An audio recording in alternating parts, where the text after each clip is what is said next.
डाकिनी ननद। लठैतपुर नाम के एक छोटे से गांव में निर्मला अपने परिवार के साथ रहती थी।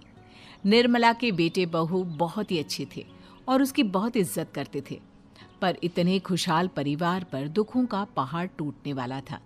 न जाने किसकी नजर निर्मला निवास को लगी कि एक भला पूरा परिवार पूरी तरह बिखर कर रह गया। माँ जी, सुबह के 11 बज गए, आपने अभी तक नाश्ता नहीं किया। ऐसे तो तबीयत खराब हो जाएगी ना आपकी माँ जी। चलिए नाश्ता कर लीजिए अब। अरे बहू, मैं खा लूंगी, मेरे कारण तू भूखी मत रहा कर। मुझे पता है तूने भी नाश्ता नहीं किया होगा। मेरी छोड़िए, ये भी भूखे ही काम पर गए हैं। हे भगवान, तुम लोग भी ना, इस जमाने में जहाँ सब अपने बूढ़े माँ बाप को घर से निकाल देते हैं, तुम लोग मेरी इतनी फिक्र करते हो। जरूर पिछले जन्म में कुछ अच्छे कर्म किए होंगे मैंने, जो इतनी फिक्र करने वाला बेटा और इतनी प्यारी बहू मिले हैं। जा लेकर आ खाना, दोनों साथ खाएंगे। दोनों खाना खा ही रहे होते हैं कि तभी अपना सामान हाथ में उठाए चीखती हुई रश्मि घर पर आती है। माँ कहाँ हो तुम? अपनी बेटी को भिखारियों के यहाँ दे दिया और खुद की बहू है जो देखो सिठानी बनी बैठी है। अरे दीदी, क्या हुआ? आप इतने गुस्से में क्यों हैं? आइए बैठिए, मैं आपके लिए पानी लाती हूँ। अरे निकम्मी, ये सब ड्रामा मेरे सामने मत कर। तुम दोनों की चालाकियों को मैं अच्छे से समझती हूँ। तुम लोगों ने माँ को तो अपने वश में कर लिया, पर इन चिकनी चुपड़ी बातों से मुझे नहीं बहला पाओगे। मैं इस घर में अपना हिस्सा लेने आई हूँ। ये सब क्या कह रही हो तुम रश्मि? तुम्हारे बाबूजी के जाने के बाद तुम्हारे भाई ने अपनी जमीन गिरवी रखकर तुम्हारी शादी की।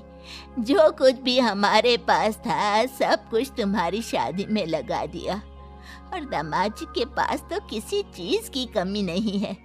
फिर ऐसा क्यों कह रही है बेटा? जिस जमीन को गिरवी रखकर मेरी शादी की गई थी ना, वो भी बाबूजी की ही थी माँ। इन लोगों की कमाई हुई संपत्ति नहीं है। और तुम्हें तो तुम्हारे बेटे बहू ने पता नहीं कौन सी मिश्री घोलकर पिला दी है, जो बस इनकी ही बोली बोलती रहती हो। आज से मैं इसी घर में रहूंगी जब तक प्रॉपर्टी का बंटवारा नहीं हो जाता। रश्मि निर्मला की एक नहीं सुनती और पूरा दिन अपनी भाभी से लड़ती रहती है। रात को सुरेश काम से लौटता है। कोई तुम्हारे कान भरे उसके पहले मैं ही बता देती हूँ कि मैं यहाँ तुम लोगों से मिलने नहीं, प्रॉपर्टी में हिस्सा लेने आई हूँ। और जब तक बराबर का हिस्सा मुझे नहीं मिल जाता, मैं यहाँ से जाने वाली नहीं। अरे दीदी, तुम ये क्या कर रही हो? जरा हमारी हालत को तो समझो।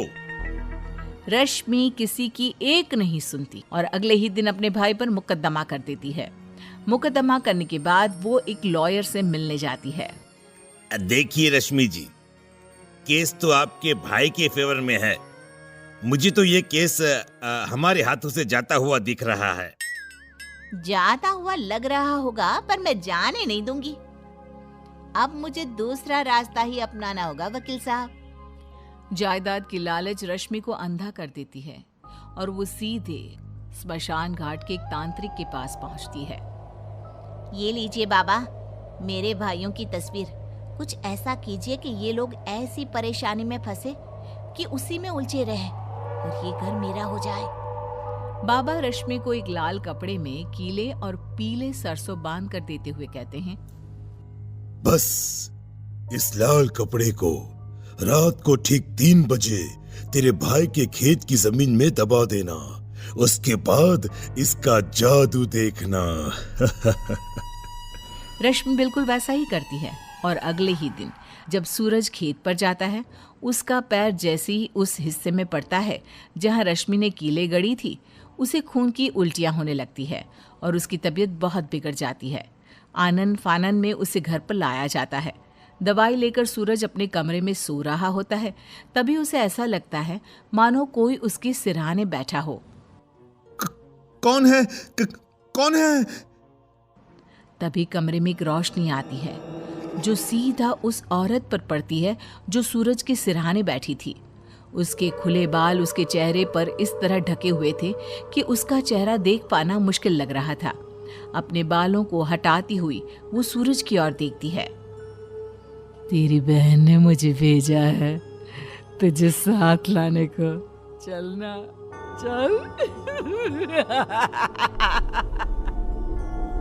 वो डायन सूरज की छाती पर बैठ जाती है और उसके शरीर से धीरे धीरे आत्मा खींचने लग जाती है। सूरज की हालत बद से बदतर होने लग जाती है। सूरज के सामने जब सब रो रहे होते हैं, रश्मि कहती है, अब सुहाग ही नहीं रहेगा तो किसके लिए हिस्सा रखोगी भाभी जी? हे भगवान, तुझे जानने के पहले मैं मर क्यों नहीं गई? भाई इतना तड़प रहा है पर तुझे प्रॉपर्टी की आग लगी हुई है। अरे अब बहुत हुआ। मेरे बाप समान भाई की ऐसी हालत देखकर भी तुझे दया नहीं आई। तुझे इस घर से एक कौड़ी भी नहीं मिलेगी। निकल जा यहां से, निकल। रश्मि सबके सामने घर से निकल जाती है और वापस बाबा के पास चली जाती है। बाबा, सुरेश तो मर गया पर प्रॉपर्टी का कुछ भी मेरे हाथ न लगा। कुछ कीजिए, कोई रहे ना रहे, अब तो सब कुछ मुझे मेरे नाम चाहिए बस।